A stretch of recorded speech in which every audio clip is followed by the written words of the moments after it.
कृष्णाय वासुदेवाय हरिये परमात्मने प्रणतः क्लेशनाशाय गोविंदाय नमो नमः। हरे कृष्णा। संगीता धर्म सागर चैनल परिवार में आप सभी भक्तों का दिल से स्वागत है। आप सभी भक्तों का दिन शुभ और मंगलमय हो। आज हम आषाढ़ मास महात्म्य के छठे अध्याय का श्रवण करेंगे और साथ ही भगवान जगन्नाथ की बहुत ही सुंदर कथा का रसपान करेंगे। हे प्रिय भक्तों, आषाढ़ मास में भगवान जगन्नाथ की कथाओं को सुनने का बहुत पुण्य फल प्राप्त होता है। इसीलिए हम प्रतिदिन कोशिश कर रहे हैं कि महात्म्य कथा के साथ आपको जगन्नाथ जी की पवित्र पौराणिक पुण्य फल देने वाली कथाओं का रसपान भी करा सकें। आप सभी के लाइक कमेंट से हमें बहुत प्रोत्साहन मिलता है। यह प्यार और आशीर्वाद हमेशा बनाए रखिएगा। तो आइए आज की कथा का शुभारंभ करते हैं। जय श्री गणेश। हे प्रिय भक्तों, ब्रह्मा जी कहते हैं कि हे नारद, अब शुद्धा तीर्थ का वर्णन करता हूँ। एकाग्रचित्त होकर सुनो। वह परम पुण्यमय तीर्थ मनुष्यों की समस्त कामनाओं को पूर्ण करने वाला है।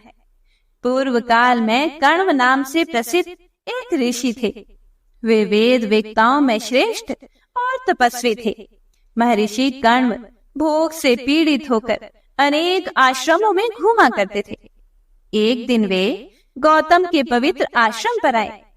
वह आश्रम अन्न और जल से संपन्न था।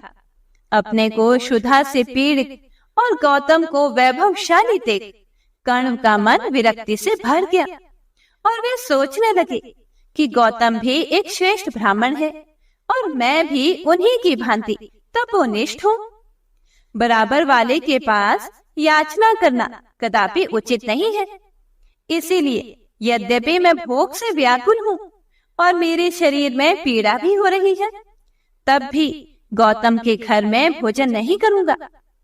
इस समय गौतमी गंगा के तट पर चलो और उन्हीं से संपत्ति मांगू। ऐसा निश्चय करके महर्षि कण्व परम पावन गंगा जी के तट पर गए और स्नान करके पवित्र एवं संयत हो कुशा आसन पर बैठकर गौतमी गंगा तथा श्रद्धा देवी की स्तुति करने लगे। कण्व बोले, भारी पीड़ाओं को हरने वाली भगवती गंगा, आपको नमस्कार है तथा सब लोगों को पीड़ा देने वाली श्रद्धा देवी, आपको भी नमस्कार है। महादेव जी की जटा से प्रकट हुई कल्याणमयी गौतमी, आपको नमस्कार है तथा महामृत्यु के मुख से निकले हुए श्रद्धा देवी, आपको भी नमस्कार है। हे देवी, आप ही पुण्य आत्माओं के लिए शांति रूपा और दुरात्माओं के लिए क्रोध स्वरूपा हो। नदी के रूप से सबके पाप ताप हर लेती हो और श्रद्धा रूप में आकर सबको पाप ताप देती रहती हो। हे कल्याणकारिणी देवी, आपको नमस्कार है।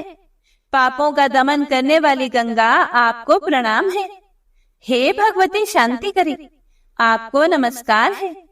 दरिद्रता का विनाश करने वाली देवी, आपको मेरा प्रणाम है। कण्व की इस प्रकार स्तुति करने पर उनके सामने दो रूप प्रकट हुए। एक तो गंगा का मनोहर स्वरूप और दूसरी श्रद्धा की भयानक मूर्ति। द्विज श्रेष्ठ कण्व ने फिर से हाथ जोड़कर नमस्कार करते हुए कहा कि हे देवी गोदावरी, आप संपूर्ण मंगलों के लिए भी मंगलमयी हो। हे शुभे, ब्राह्मी, माहेश्वरी, वैष्णवी और त्र्यंबका, ये सब आपके ही नाम हैं। आपको नमस्कार है। भगवान त्र्यंबकी जटा से प्रकट होकर महर्षि गौतम का पाप नष्ट करने वाली हे गोदावरी, आप 7 धाराओं में विभक्त होकर समुद्र में मिलती हो, आपको नमस्कार है। हे श्रद्धा देवी, आप समस्त पापियों के लिए पापमयी, दुखमयी और लोभमयी हो। धर्म, अर्थ और काम का नाश करने वाली भी आप ही हो। आपको बारंबार नमस्कार है। कण्व का यह वचन सुनकर गंगा और शुद्धा दोनों ही बहुत प्रसन्न होकर बोली, हे सुव्रत, तुम मनोवांछित वर मांगो। तब कण्व ने गंगा जी को प्रणाम करके कहा कि हे देवी, मुझे मन के अनुकूल भोग, वैभव, आयु, धन और मोक्ष प्रदान कीजिए। गंगा से ऐसा कहकर द्विज श्रेष्ठ कण्व ने शुद्धा देवी से कहा, हे शुद्धे, आप तृष्णा एवं दरिद्रता रूपिणी अत्यंत पापमयी तथा रुक्ष स्वभाव वाली हो। मेरे अथवा मेरे वंशजों के यहाँ आप कभी न रहना। जो श्रद्धातुर मनुष्य इस स्तोत्र से आपकी स्तुति करे, उनके दारिद्र्य और दुख का नाश हो जाए।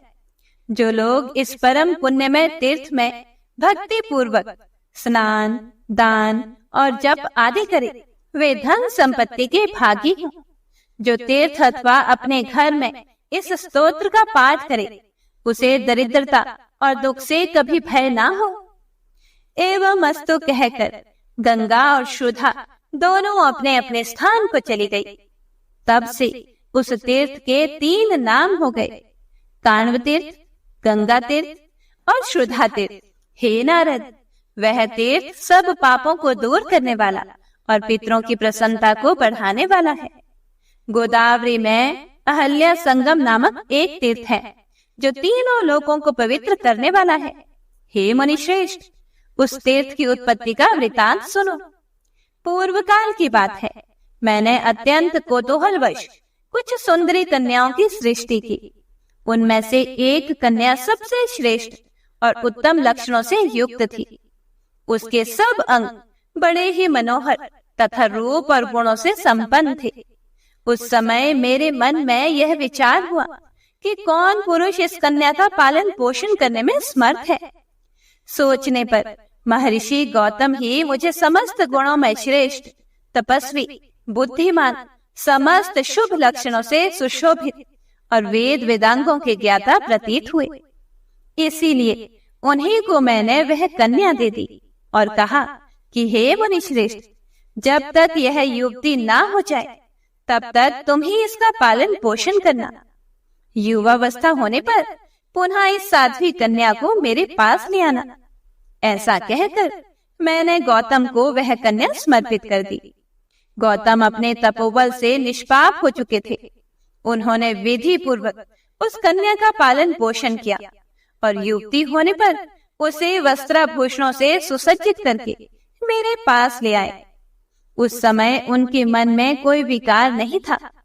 अहल्या को देखकर इंद्र, अग्नि और वरुण आदि सब देवता बारी बारी से मेरे पास आए और कहने लगे, हे सुरेश्वर, यह कन्या मुझे दे दीजिए। इंद्र का तो उसके लिए विशेष आग्रह था। महर्षि गौतम की महत्ता, गंभीरता और धीरता का विचार करके मुझे बड़ा विस्मय हुआ। फिर मैंने सोचा, यह सुमुखी कन्या गौतम को ही देने योग्य है और किसी को नहीं, इसीलिए उन्हीं को दूंगा। ऐसा निश्चय करके मैंने देवताओं और ऋषियों से कहा, यह सुंदरी कन्या उसी को दे दी जाएगी जो सारी पृथ्वी की परिक्रमा करके सबसे पहले यहाँ उपस्थित हो जाए। दूसरे किसी को नहीं मिलेगी। मेरी बात सुनकर सभी देवता अहल्या की प्राप्ति के लिए पृथ्वी की परिक्रमा करने चले गए। इसी बीच में कामधेनु सुर भी बच्चा देने लगी। अभी बच्चे का आधा शरीर ही बाहर निकला था। उसी अवस्था में गौतम ने उसे देखा और उसी को पृथ्वी भाव से देखते हुए उसकी परिक्रमा की। साथ ही उन्होंने शिवलिंग की भी प्रदक्षिणा की। इसके बाद सोचा कि संपूर्ण देवताओं ने अभी पृथ्वी की एक परिक्रमा भी पूरी नहीं की और मेरे द्वारा 2 परिक्रमाएं पूरी हो गई। ऐसा निश्चय करके वे मेरे पास आए और मुझे प्रणाम करके बोले, हे कमलासन, हे विश्वात्मन, आपको मेरा बारंबार नमस्कार है। हे ब्राह्मण, मैंने सारी वसुधा की प्रदक्षिणा कर ली। फिर मैंने ध्यान के द्वारा सब बातें जानकर गौतम से कहा, हे ब्रह्मर्षि, तुम ही को यह सुंदरी कन्या दी जाती है। वास्तव में तुमने पृथ्वी की परिक्रमा पूरी कर ली, जो वेदों के लिए भी दुर्बोध है। उस धर्म का स्वरूप तुम जानते हो। जो गाय आधा प्रसव कर चुकी हो, वह 7 द्वीपों वाली पृथ्वी के तुल्य है। उसकी परिक्रमा कर ली जाए तो समूची पृथ्वी की परिक्रमा हो जाती है। शिवलिंग की प्रदक्षिणा का भी यही फल है। इसीलिए उत्तम व्रत का पालन करने वाले हे गौतम, मैं तुम्हारे धैर्य, ज्ञान और तपस्या से बहुत संतुष्ट हूँ। ऐसा कहकर ब्रह्मा जी ने गौतम को अहिल्या सौंप दी। उन दोनों का विवाह हो जाने पर देवता लोग पृथ्वी की परिक्रमा करके धीरे धीरे आने लगे। आने पर सब ने अहिल्या के साथ गौतम का विवाह हुआ देखा। इससे उन्हें बड़ा आश्चर्य हुआ।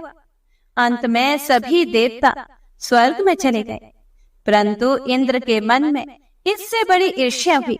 हे प्रिय भक्तों, ब्रह्मा जी आगे नारद से कहते हैं कि मैंने प्रसन्न होकर महात्मा गौतम को रहने के लिए ब्रह्मगिरि प्रदान किया, जो परम पवित्र, समस्त अभिलेषित वस्तुओं को देने वाला तथा मंगलमय है। मुनि श्रेष्ठ गौतम वहां अहिल्या के साथ विहार करने लगे। इंद्र ने स्वर्ग में भी गौतम की पवित्र कथा सुनी। इसीलिए मुनि को, उनके आश्रम को और उनकी सुंदरी पत्नी को देखने के लिए वे ब्राह्मण का वेश धारण करके आए। वहां आने पर उन्होंने मन ही मन पाप की भावना लेकर अहिल्या को देखा। उस समय वे अपने आप को भी भूल गए, देश काल की भी सुध न रही और ऋषि के शाप का भय भी उन्होंने भुला दिया। उनका हृदय काम के वशीभूत हो रहा था। एक समय महर्षि गौतम मध्याह्न से पहले की क्रिया समाप्त करके शिष्यों के साथ आश्रम से बाहर गए। उस समय अवसर देखकर इंद्र ने अपने मन के अनुकूल कार्य किया। वे गौतम का रूप धारण करके आश्रम में आए और सर्वांग सुंदरी अहिल्या से बोले, हे प्रिय, मैं तुम्हारे गुणों से आकृष्ट हूँ। तुम्हारे रूप का स्मरण करके मेरा मन विचलित हो गया है, पांव लड़खड़ा रहे हैं। ऐसा कहकर हंसते हंसते उन्होंने अहिल्या का हाथ पकड़ लिया और आश्रम के भीतर चले गए। अहिल्या ने उन्हें गौतम ही समझा। यह कोई जार पुरुष है, यह बात उसके ध्यान में ही नहीं आई। वह इंद्र के साथ सुखपूर्वक रमण करने लगी। इतने में ही महर्षि गौतम पुनः अपने शिष्यों के साथ लौट आए। प्रतिदिन का ऐसा नियम था कि जब वे बाहर से आश्रम पर आते, तब प्रिय वादिनी अहिल्या आगे आकर उनका स्वागत करती, प्रिय लगने वाली बातें कहती और अपने सद्गुणों से उन्हें संतुष्ट करती थी। उस दिन अहिल्या को ना देखकर परम बुद्धिमान गौतम को ऐसा जान पड़ा कि मानो कोई बड़ी अद्भुत बात हो गई। मुनि श्रेष्ठ गौतम द्वार पर खड़े हैं और सब लोग उनकी ओर देखते हैं। अग्निहोत्र और शाला के रक्षक तथा घर में कामकाज करने वाले अनुचर उन्हें देखकर बड़े विस्मय में पड़े और भयभीत होकर बोले, हे भगवान, यह कैसी विचित्र बात है कि आप भीतर और बाहर दोनों जगह देखे जाते हैं। अहो, आपकी तपस्या का ही यह प्रभाव है कि आप अनेक रूप धारण करके विचरते हैं। यह सुनकर गौतम के मन में बड़ा आश्चर्य हुआ और वे सोचने लगे कि आश्रम के भीतर कौन गया है। उन्होंने पुकारा कि हे प्रिय, हे अहिल्ये, आज तुम मुझसे बोलती क्यों नहीं? महर्षि का वचन सुनकर अहिल्या ने उस जार से कहा कि अरे, तुम कौन हो जो मुनि का रूप धारण करके तूने मेरे साथ यह पाप कर्म किया है? यह कहती हुई वह भय के मारे शैया से सहसा उठकर खड़ी हो गई। पापाचारी इंद्र भी मुनि के भय से बिलाव बन गया। अहिल्या थर थर कांप रही थी। उसके वेशभूषा बिगड़ चुके थे। अपनी प्यारी पत्नी को कलंकित हुई देखकर महर्षि ने क्रोध में आकर कहा कि तुमने यह दुस्साहस कैसे किया? उनके इस प्रकार पूछने पर देवी अहिल्या ने लज्जावश कोई उत्तर नहीं दिया। तब मुनि उस जार की खोज करने लगे। इतने में उस बिलाव पर उनकी दृष्टि पड़ी। अरे, ठीक ठीक बता, तू कौन है? यदि झूठ बोलेगा तो मैं तुझे अभी भस्म कर दूंगा। इंद्र हाथ जोड़कर खड़ा हो गया और बोला कि हे तपोधन, मैं शची का स्वामी इंद्र हूँ। मुझसे ही यह पाप हो गया है। मैंने जो कुछ कहा है वह सत्य है। हे ब्राह्मण, कामदेव के बाणों से जिनका हृदय विदीर्ण हो चुका है, वे कौन सा दुष्कर्म नहीं करते। आप करुणा के सागर हैं, मुझ महापापी को क्षमा करें। साधु पुरुष अपराधी पर भी कठोरता नहीं दिखाते। हे प्रिय भक्तों, गौतम बोले कि हे इंद्र, तूने स्त्री की योनि में आसक्त होकर यह पाप कर्म किया है, इसीलिए तेरे शरीर में योनि के सहस्त्रों चिन्ह हो जाएंगे। इसके बाद मुनि ने अहल्या से भी कोपित होकर कहा कि तो सूखी नदी हो जा। अहल्या बोली कि हे भगवान, जो पापिनी स्त्रियां मन से भी दूसरे पुरुष की कामना करती हैं, वे तथा उनके समस्त पूर्वज भी अक्षय नरकों में पड़ते हैं। आप कृपया करके मेरी बातों पर ध्यान दें। यह इंद्र आपका रूप धारण करके मेरे पास आया था। यह सब लोग इस बात के साक्षी हैं। रक्षकों ने कहा कि ऐसी ही बात है, अहिल्या ठीक कहती है। मुनि ने भी ध्यान के द्वारा सच्ची बात को जान लिया और शांत होकर अपनी पतिव्रता पत्नी से कहा कि हे कल्याणी, नदी होने पर जब तुम सरिताओं में श्रेष्ठ गौतमी गंगा से मिलोगी, उस समय पुनः अपने स्वरूप को प्राप्त कर लोगी। महर्षि का वचन सुनकर पतिव्रता अहल्या ने वैसा ही किया। हे प्रिय भक्तों, ब्रह्मा जी नारद जी से आगे बोले कि गौतमी गंगा से मिलने पर पुनः उसका वही स्वरूप हो गया जैसा मैंने बनाया था। तत्पश्चात देवराज इंद्र ने हाथ जोड़कर महर्षि गौतम से कहा कि हे मुनिश्रेष्ठ, अपने घर पर आए हुए मुझ पापिष्ट की रक्षा कीजिए। ऐसा कहकर इंद्र उनके चरणों में गिर पड़े। यह देखकर महर्षि ने कृपा पूर्वक कहा कि हे पुरंदर, तुम्हारा कल्याण हो। तुम गोदावरी के तट पर जाओ और उसमें स्नान करो। इससे तुम्हारे सारे पाप क्षण भर में धुल जाएंगे। तुम्हारे शरीर में योनि के जो सहस्त्रों चिन्ह हैं, वे नेत्रों के रूप में परिणत हो जाएंगे। तुम सहस्त्राक्ष हो जाओगे। हे नारद, गौतमी के प्रभाव से ये दो आश्चर्यजनक बातें मैंने देखी हैं। अहल्या नदी होकर पुनः अपने स्वरूप को प्राप्त हुई और शचीपति इंद्र सहस्त्राक्ष हो गए। तब से वह तीर्थ अहल्या संगम के नाम से विख्यात हुआ। उसे इंद्र तीर्थ भी कहते हैं। वह मनुष्यों की समस्त कामनाओं को पूर्ण करने वाला है। ओम नमो नारायणाय। हे प्रिय भक्तों, तो इस प्रकार आज का यह अध्याय यही समाप्त होता है। इससे आगे का वर्णन आप अगले अध्याय में सुनेंगे। हे प्रिय भक्तों, तो आइए अब सुनते हैं आज की पुण्य फल देने वाली और भक्ति बढ़ाने वाली कथा। कर्नाटक राज्य का एक छोटा सा गांव जिसका नाम था कनियारी। प्रकृति की हरियाली गोद में बसे हुए उस गांव में जनसंख्या कम थी, लेकिन सात्विकता और भक्ति भाव अधिक था। उसी गांव में रहते थे एक सीधे साधे सरल ब्राह्मण और उनका नाम था गणपति भट्ट। सभी शास्त्रों के ज्ञाता और सभी के प्रति दयालु। गणपति भट्ट वैसे तो श्री हरि के उपासक थे, लेकिन वैदिक ग्रंथों का उन्होंने इतना अध्ययन कर लिया था कि उनके श्रद्धा एक ही बात पर आकर अटक गई थी, और वह था कि परब्रह्म भगवान का स्वरूप गणेश जी जैसा है और उनके दर्शन करने मात्र से जीव को मोक्ष की प्राप्ति हो जाती है। बस इस बात ने उनके हृदय और मन में पूरी तरह से डेरा जमा लिया था। अब एक दिन क्या हुआ, अपने रोज के नियम अनुसार वे पढ़ रहे थे ब्रह्म पुराण, और उसमें उन्होंने पढ़ा कि परब्रह्म परमेश्वर ने नीलगिरी में अवतार धारण किया है और जो भी व्यक्ति उनका दर्शन कर लेता है उसे कभी भी यमराज के दर्शन नहीं करने पड़ते और उसे तुरंत मोक्ष की प्राप्ति हो जाती है। बस फिर क्या था, इस बात ने वेदों के ज्ञाता गणपति भट्ट के हृदय को इतना छू लिया कि अब उनके अंदर वैराग्य उत्पन्न होने लगा। मोक्ष प्राप्ति हेतु दृढ़ निर्णय लेते हुए उन्होंने सोचा, आखिर पत्नी, पुत्र, परिवार यह सब तो मुझे एक दिन छोड़ने ही पड़ेंगे। जब तक यह शरीर है तब तक यह सारे रिश्ते नाते हैं, बाद में कोई किसी का नहीं। क्या लाभ है इनका? सिर्फ बंधन का कारण है ना? नहीं नहीं, मुझे इस भौतिक बंधन से मुक्त होना है, चाहे कुछ भी हो जाए।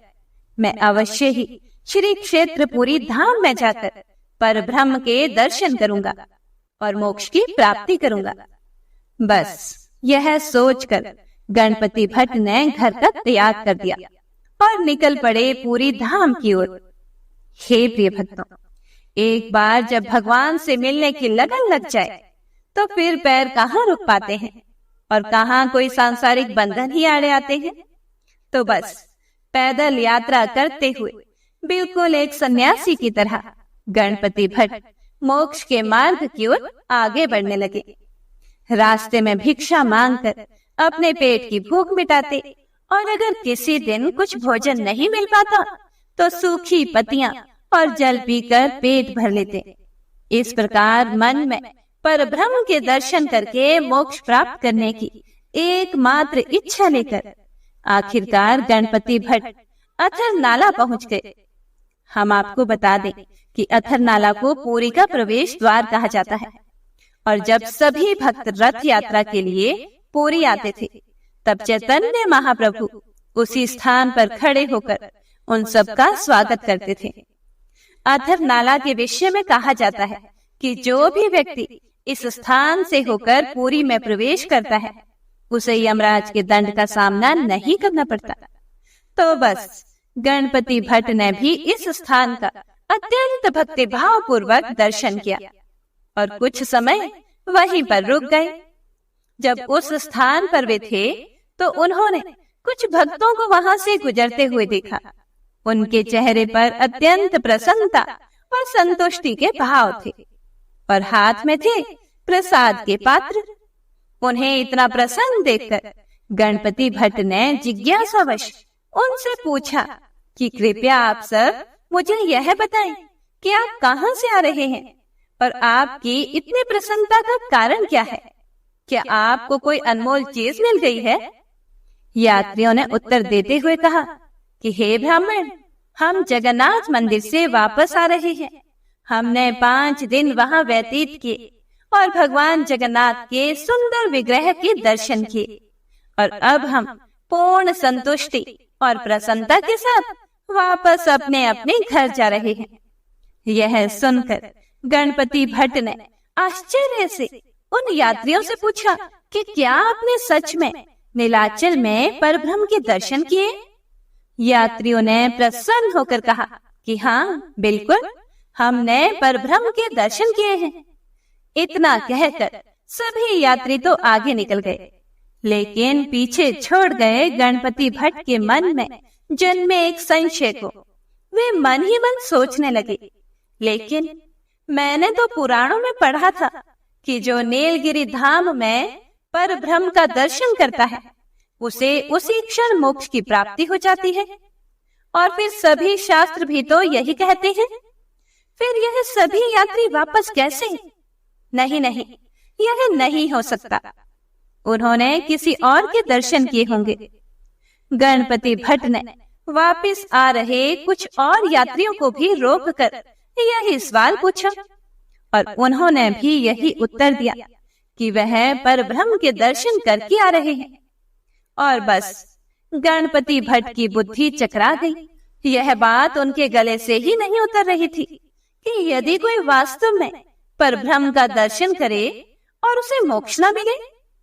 उन्होंने शास्त्रों को छान मारा, बार बार खोल कर पढ़ा। उसमें अब भी तो यही लिखा था कि परब्रह्म पुरी में निवास करते हैं और उनके दर्शन करके मोक्ष की प्राप्ति होती है। इसी आशा से तो वह यहाँ आए थे, लेकिन यहाँ तो कुछ और ही बातें सुनने को मिल रही थी। अब क्या करें? उन्होंने सोचा, इससे तो अच्छा मैं अपना प्राण त्याग देता हूँ। फिर उन्होंने सोचा कि नहीं, शास्त्रों के अनुसार आत्महत्या करना अच्छा नहीं है। अब गणपति भट्ट पूर्ण रूप से मानसिक द्वंद्व में फंस चुके थे।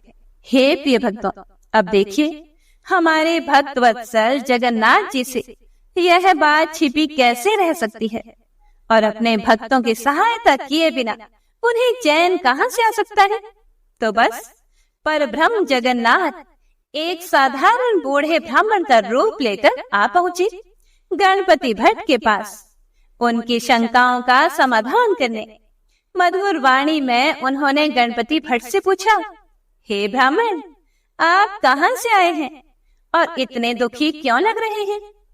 गणपति भट्ट ने उत्तर दिया कि हे प्रिय ब्राह्मण, सुनिए, मैंने पुराण में पढ़ा है कि परब्रह्म पुरी में निवास करते हैं और उनके दर्शन करने से व्यक्ति को मोक्ष प्राप्त हो जाता है। लेकिन अब मुझे लग रहा है कि पुरी में परब्रह्म है ही नहीं। यह सुनकर ब्राह्मण के वेश में आए हुए जगन्नाथ जी ने पूछा, अच्छा, आपको यह लगता है, लेकिन ऐसा क्यों लगता है आपको? तब गणपति भट्ट ने उत्तर दिया, क्योंकि मैंने सुना है और पढ़ा भी है, जो परब्रह्म का दर्शन कर लेता है उसे मोक्ष मिल जाता है और वह उसी क्षण ब्रह्म में विलीन हो जाता है। लेकिन यहाँ तो मैं इतने सारे यात्रियों को परब्रह्म के दर्शन करके वापस अपने घर जाते हुए देख रहा हूँ। इसका अर्थ यह है कि यहाँ परब्रह्म है ही नहीं। यह सुनते ही बूढ़े ब्राह्मण के रूप में आए जगन्नाथ जी हंस पड़े। उन्होंने कहा कि अरे भाई, भगवान जगन्नाथ कल्पतरु के नाम से भी जाने जाते हैं। जो व्यक्ति जिस इच्छा के साथ उनके दर्शन करने आता है ना, वह उनकी सभी इच्छाएं पूरी करते हैं। यह सभी जो तुम वापस जाते हुए देख रहे हो, वह सब प्रसन्नता पूर्वक वापस अपने घर जाने की इच्छा से ही आए थे और भगवान जगन्नाथ ने उनकी इच्छा पूरी कर दी। जो व्यक्ति मोक्ष की इच्छा से आता है, उसकी भी इच्छा भगवान जगन्नाथ पूरी करते हैं। इसीलिए कहता हूँ, अपने मन में कोई भी संशय मत रखो। जगन्नाथ जी सबकी मनोकामनाएं पूरी करते हैं। बस यह कहकर हंसते हुए बूढ़े ब्राह्मण के रूप में आए हुए जगन्नाथ जी वहां से चले गए। अब गणपति भट्ट को भी थोड़ा थोड़ा विश्वास आने लगा था, तो उन्होंने सोचा कि क्यों ना मैं स्वयं ही जाकर इस बात की पुष्टि कर लूं। वैसे भी इतनी दूर तो आ ही गया हूँ, तो जाकर देख ही लेता हूँ। बस यह सोचकर वे चल पड़े सिंह द्वार की ओर। अब संयोगवश क्या हुआ कि वह दिन था स्नान पूर्णिमा का। इसीलिए उस दिन स्वयं भगवान जगन्नाथ बलदेव और सुभद्रा मैया को स्नान करवाने हेतु स्नान मंडप में लेकर आ गए थे और वहां हजारों लाखों लोगों की भीड़ इकट्ठी हुई थी। भगवान जगन्नाथ का अभिषेक हो रहा था। अनेक पुजारी उन पर जल का अभिषेक कर रहे थे और गणपति भट्ट ने भी जगन्नाथ जी के अभिषेक के दिव्य दर्शन किए। लेकिन क्या, जैसे कि हमने प्रारंभ में ही आपको बताया था ना कि गणपति भट्ट में परब्रह्म की कल्पना गणेश जी के मुख के समान थी। लेकिन यहाँ तो उन्हें परब्रह्म के कुछ और ही स्वरूप के दर्शन हो रहे थे। तो बस फिर क्या था, एक और बार गणपति भट्ट निराश हो गए, यह सोचकर कि यह परब्रह्म कैसे हो सकते हैं। और बस वे जगन्नाथ जी को प्रणाम किए बिना ही वहां से चले गए। हे प्रिय भक्तों, बस फिर से आ गए हमारे जगन्नाथ जी अपने भक्तों को प्रसन्न करने हेतु। लेकिन इस बार वे गणपति भट्ट के पास नहीं गए, वह गए राजा के सेवक मुदिरथ के पास। उन्हें पता है कि किस समय किसके पास जाना है, तो उनके पास जाकर जगन्नाथ जी बोले कि मेरा एक भक्त मेरे दर्शन करने आया था, लेकिन उसे मेरा गजानन मुख नहीं दिखाई दिया, इसीलिए निराश होकर वापस जा रहा है। तुम अभी जाओ, उसे कहो कि वापस आए और मेरे गजानन स्वरूप के दर्शन करे। तुम शीघ्र जाओ। जगन्नाथ जी की आज्ञा पाते ही मुदिरथ उसी क्षण निकल गए और गणपति भट्ट के पास पहुंचे। उन्होंने गणपति भट्ट से कहा कि हे ब्राह्मण, आप कितने सौभाग्यशाली हैं कि स्वयं परब्रह्म जगन्नाथ जी ने आपको बुलाया है।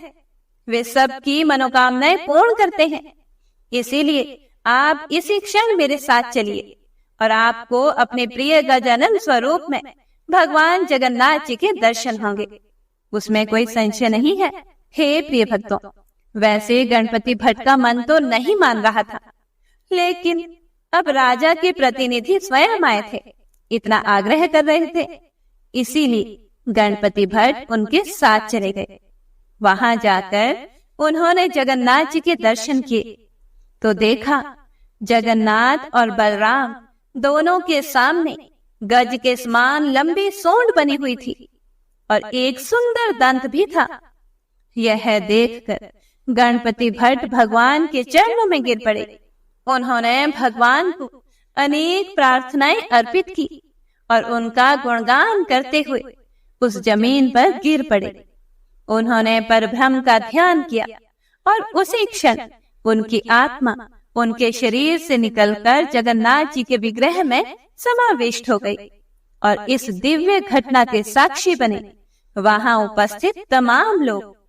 तो बस अपने भक्तों की इच्छा पूर्ति करने हेतु जगन्नाथ जी इस हद तक गए कि उन्होंने अद्वितीय गजानन स्वरूप भी धारण कर लिया।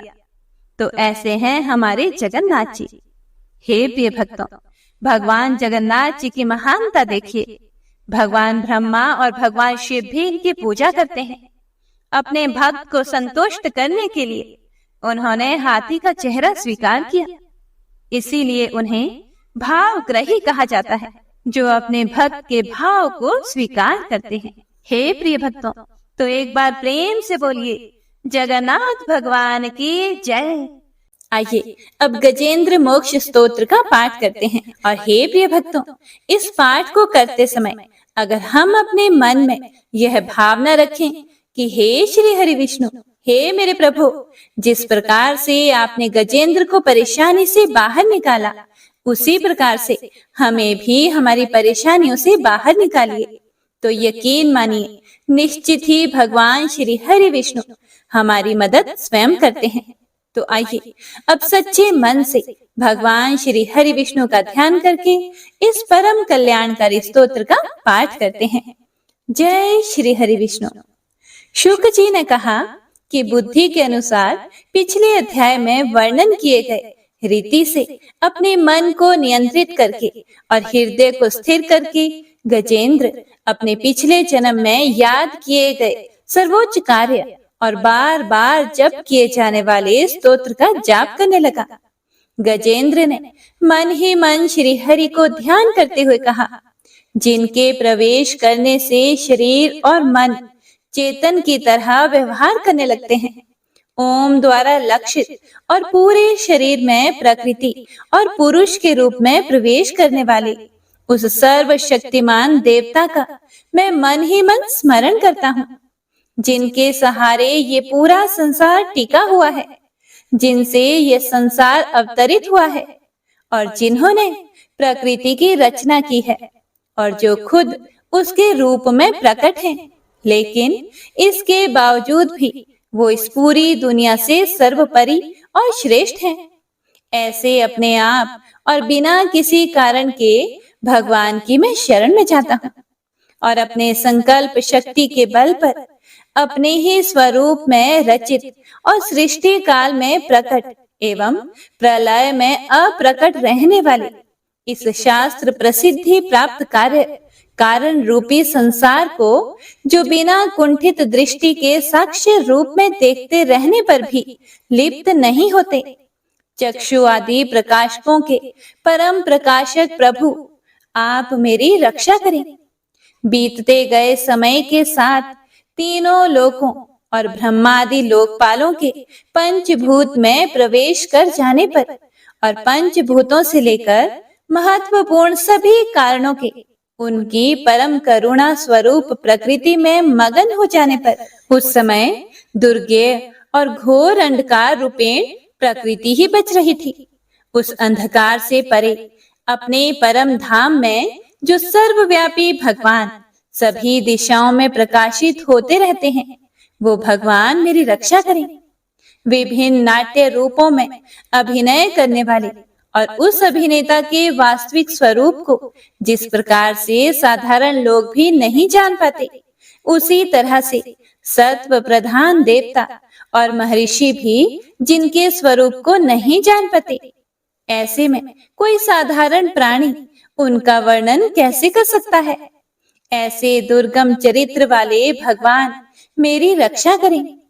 अनेकों शक्ति से मुक्त, सभी प्राणियों को आत्म बुद्धि प्रदान करने वाले, सबके बिना कारण हित और अतिशय साधु स्वभाव ऋषि मुनिजन, जिनके परम स्वरूप को देखने की इच्छा के साथ वन में रहकर अखंड ब्रह्मचर्य तमाम अलौकिक व्रतों को नियमों के अनुसार पालन करते हैं, ऐसे प्रभु ही मेरी गति हैं।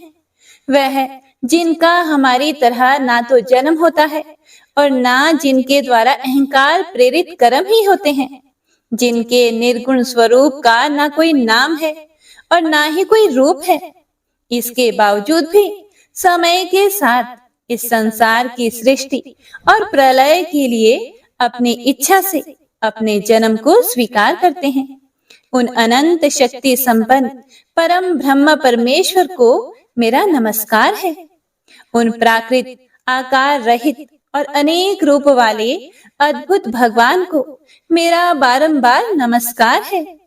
स्वयं प्रकाशित सभी साक्ष्य परमेश्वर को मेरा शत शत नमन है। वैसे देव जो मन, वाणी और चित्त वृत्तियों से परे हैं, उन्हें मेरा बारंबार नमस्कार है। विवेक से परिपूर्ण पुरुष के द्वारा सभी सत्व गुणों से परिपूर्ण, निवृत्ति धर्म के आचरण से मिलने योग्य और मोक्ष सुख की अनुभूति रूपी भगवान को मेरा नमस्कार है। सत्व गुणों को स्वीकार करके शांत, रजोगुण को स्वीकार करके घोर और तमोगुण को अपनाकर मूढ़ से प्रतीत होने वाले, भेद रहित अतएव सदा संभाव से स्थित ज्ञान धन प्रभु को मेरा नमस्कार है। शरीर, इंद्रिय आदि के समुदाय रूप सभी पिंडों के ज्ञाता, सबके स्वामी और साक्षी स्वरूप प्रभु को मेरा बारंबार नमस्कार है। सबके अंतर्यामी, प्रकृति के भी परम कारण लेकिन स्वयं कारण रहित भगवान को मेरा शत शत नमस्कार है। सभी इंद्रियों और सभी विषयों के जानकार, सभी प्रतीतियों के कारण रूप संपूर्ण जड़ प्रपंच और सबकी मूलभूता अविद्या के द्वारा सूचित होने वाले और सभी विषयों में अविद्या रूप से भासने वाले भगवान को मेरा नमस्कार है। सबके कारण लेकिन स्वयं कारण रहित तथा कारण होने पर भी परिणाम रहित होने की वजह से अन्य कारणों से भी विलक्षण कारण आपको मेरा बारंबार नमस्कार है। सभी वेदों और शास्त्रों के परम तात्पर्य, मोक्ष रूपी और श्रेष्ठ पुरुषों की परम गति देवता को मेरा नमस्कार है। वह जो त्रिगुण रूपों में छिपी हुई ज्ञान रूपी अग्नि है, वैसे गुणों में हलचल होने पर जिनके मन में संसार को रचने की वृत्ति उत्पन्न हो उठती हो और जो आत्मा तत्व की भावना के द्वारा विधि निषेध रूप शास्त्र से भी ऊपर उठे हों, जो महाज्ञानी महात्माओं में स्वयं प्रकाशित हो रहे हैं, ऐसे भगवान को मेरा नमस्कार है। मेरे जैसे शरणागत पशु के समान जीवों की अविद्या रूप फांसी को पूर्ण रूप से काट देने वाले परम दयालु और दया करने में कभी भी आलस्य नहीं करने वाले भगवान को मेरा नमस्कार है। अपने अंश से सभी जीवों के मन में अंतर्यामी रूप से प्रकट होने वाले सर्वनियंता अनंत परमात्मा आपको मेरा नमस्कार है।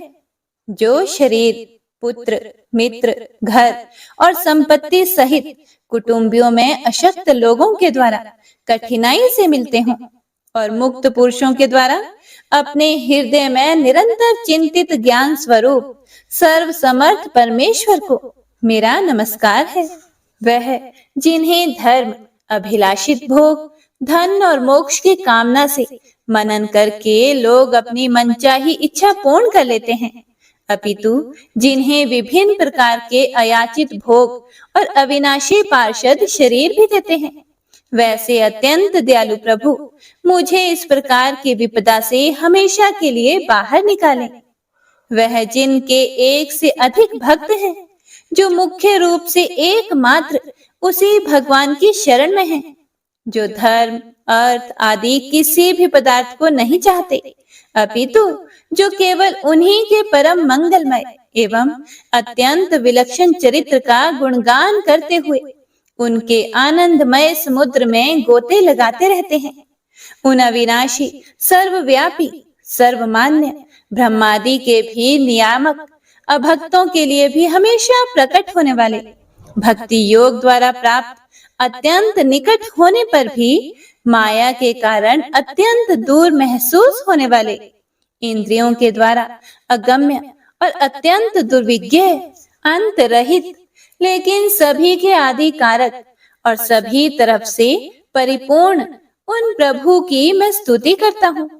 वो जो ब्रह्मा सहित सभी देवता, चारों वेद तथा समस्त चराचर जीव नाम और आकृति भेद से जिनके अत्यंत क्षुद्र अंशों से रचे गए हैं, जिस तरह से जलती हुई अग्नि की लपटें और सूरज की किरणें बार बार निकलती हैं और फिर से अपने कारण में ही लीन हो जाती है, उसी प्रकार बुद्धि, मन, इंद्रियां और नाना योनियों के शरीर, जिन सभी गुणों से प्राप्त शरीर जो स्वयं प्रकाश परमात्मा से प्रकट होता है और फिर से उन्हीं में लीन हो जाता है, वह प्रभु जो ना तो देवता है, ना असुर, ना मनुष्य है और ना ही मनुष्य से नीचे किसी अन्य योनि के प्राणी, ना ही वो स्त्री हैं और ना ही पुरुष, ना ही नपुंसक और ना ही वो कोई ऐसे जीव हैं जिनका इन तीनों ही श्रेणी में समावेश है। वो ना तो गुण है, ना कर्म, वो ना ही कार्य है और ना ही कारण। इन सभी योनियों का निषेध होने पर जो बचता है वही उनका असली रूप है और वे ही सब कुछ हैं। ऐसे प्रभु मेरा उत्थान करने के लिए प्रकट हो। अब मैं इस मगरमच्छ के चंगुल से आजाद होने के बाद जीवित नहीं रहना चाहता। इसकी वजह ये है कि मैं सभी तरफ से अज्ञानता से ढके इस हाथी के शरीर का क्या करूं? मैं आत्मा के प्रकाश से ढक देने वाले अज्ञानता से युक्त इस हाथी के शरीर से मुक्त होना चाहता हूँ, जिसका काल क्रम से अपने नाश नहीं होता, बल्कि ईश्वर की दया और ज्ञान से उदय हो पाता है। इस प्रकार से मोक्ष के लिए लालायित संसार के रचयिता स्वयं संसार के रूप में प्रकट, लेकिन संसार से परे, संसार में एक खिलौने की भांति खेलने वाले, संसार में आत्म रूप से व्याप्त अजन्मा, सर्वव्यापी एवं प्रापत्य वस्तुओं में सर्वश्रेष्ठ श्री हरि का केवल स्मरण करता हूँ और उनकी शरण में जाता हूँ, जिन्होंने भगवत भक्ति रूपी योग के द्वारा कर्मों को जला डाला है, जिन्हें समस्त योगी ऋषि अपने योग के द्वारा अपने शुद्ध हृदय में प्रकट देखते हैं। उन योगेश्वर भगवान को मेरा नमस्कार है।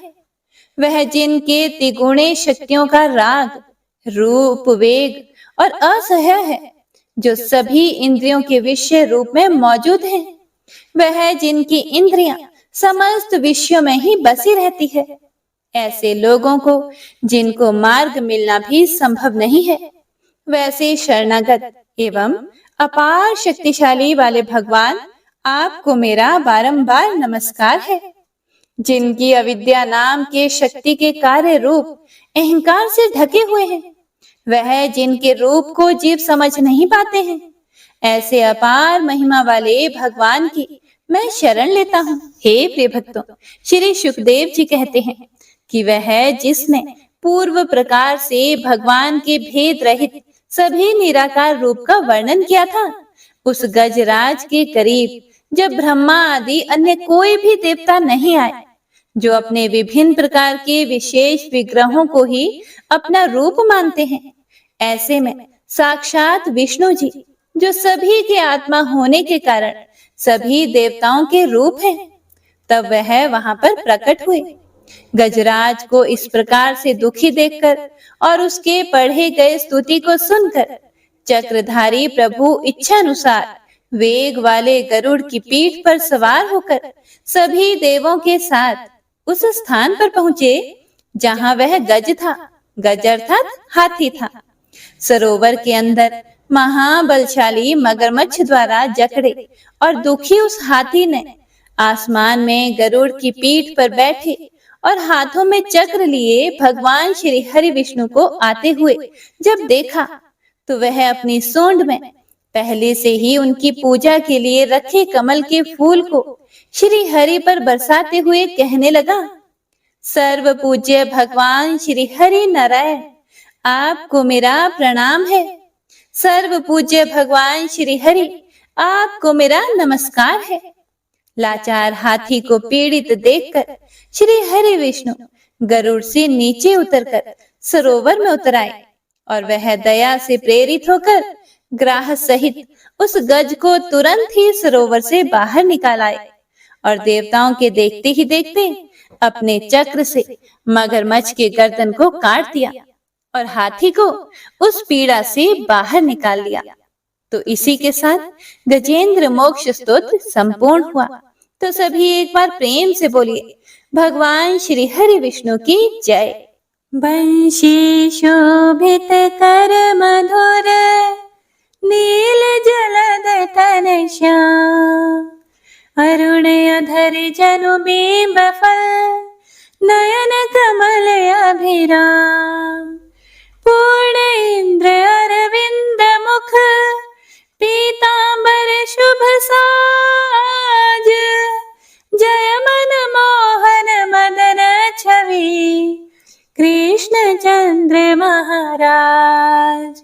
जय यदुनंदन जय जगवंदन, जय वसुदेव देवकी नंदन, जय यशोदासुत नंद दुलारे, जय प्रभु भक्तन के धृत तारे, जय नटनागर नागन थैया कृष्ण कन्हैया धेनु चरैया, पुनि नख पर प्रभु गिरिवर धारो, आओ दीनन कष्ट निवारो, वंशी मधुरे अधर धर तेरे, होवे पूर्ण मनोरथ मेरी, आओ हरि पुनि माखन चाखो, आज लाज भारत की राखो, गोल कपोल चिबुक करुणारे, मृदु मुस्कान मोहिनी डारे, रंजित राजीव नयन विशाला, मोर मुकुट वैजंती माला,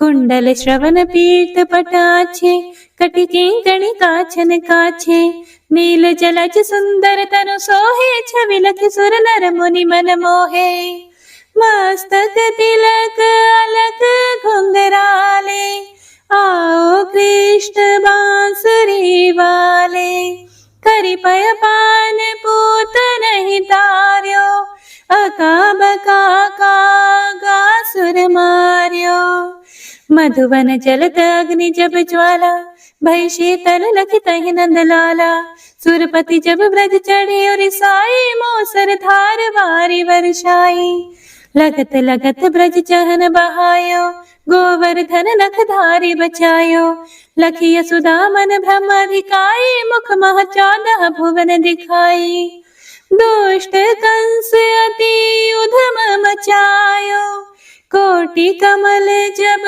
फूल मंगायो, नाथी काली यही तब तुम लीन है, चरण चिन्ह दई निर्भय कीन है, करि गोपिन संग रास विलासा, सबकी पूर्ण करी अभिलाषा, केतिक महासुर संहार्यो, कंस ही केस पकड़ी दई मार्यो, मात पिता की बंदी छुड़ाई, उग्रसेन कहा राज दिलाई, मही से मृतक चाहो सुतलायो, मातु देव की शोक मिटायो, भौमासुर मुरे दैत्य सहारी, लाए 68 सहस कुमारी, दई भी नहीं तृण चीर सहारा, जरा सिंधु राक्षस का हमारा, असुर बकासुर आदिक मार्यो, भक्तन के तब कष्ट निवार्यो, दीन सुदामा के दुख टार्यो, तंदुल 3 मूठ मुख डार्यो, प्रेम के साग विदुर घर मांगे, दुर्योधन के मेवा त्यागे, लखी प्रेम की महिमा भारी, ऐसे श्याम दीन हितकारी।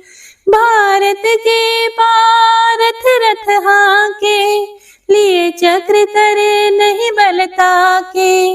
निज गीता के ज्ञान सुनाए, भक्तन हृदय सुधा वर्षाए। मीरा थी ऐसी मतवाली, विष पी गई बजा कर ताली। राणा भेजा सांप पिटारी, शालिग्राम बने बनवारी। निज माया तुम विधि दिखायो, उरते संश सकल मिटायो। तब शत निंदा करि तत्काला, जीवन मुक्त भयो शिशुपाला। जब ही द्रौपदी टेर लगाई, दीनानाथ लाज अब जाई। तुरत ही वसन बने नंदलाला, बढ़े चीर भई अरि मोह काला। असनाथ के नाथ कन्हैया, डूबत भंवर बचावत नैया। सुंदर दास आसुर धारी, दया दृष्टि कीजे बनवारी। नाथ सकल मम कुमति निवारो, क्षमहु बेगी अपराध हमारो। खोलो पट अब दर्शन दीजिए, बोलो कृष्ण कन्हैया की जय। बोलो कृष्ण कन्हैया की जय। बोलो कृष्ण कन्हैया की जय। यह चालीसा कृष्ण का पाठ करे उरधारी, अष्ट सिद्धि नवनिधि फल लहे पदारथ चारी। जय श्री कृष्ण।